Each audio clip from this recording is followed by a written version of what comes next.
You know, Dan, we're getting some information right now that I just want to read to you. That the DNC has called the FBI after a deleting attempt to hack into voter databases.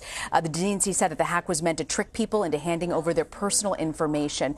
How concerning should this be that we're just sort of getting word now as this is coming down? This is very concerning for a few reasons. One, these types of attacks are incredibly simple, and often the most simple techniques are the most widespread techniques. What you said there is incredibly important.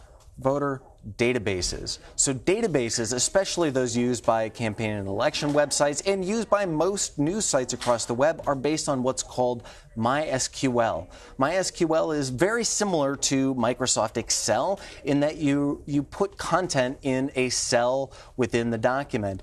Those cells are very easy to exploit and imprint bad data. And so it's easy to create a website, you say, and then that's how you extract personal information. It's easy to invade the websites of organizations like the DNC, and it's easy to implant bad information. It's so easy that we see phishing on the rise everywhere this election season.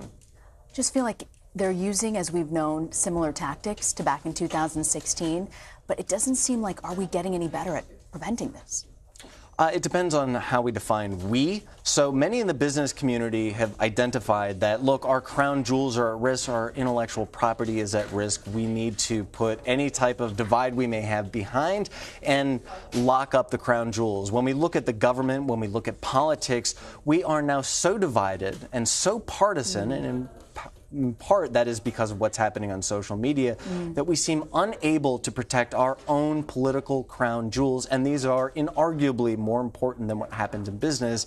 We need to be able to lock down and encourage trust in our election system. And what these actors are trying to do right now, the large goal is to undermine faith and confidence, trust in not just the electoral system, but other institutions. And right now it looks like they're pretty successful. Dan Patterson, thank you for joining us, Dan. Good to see you.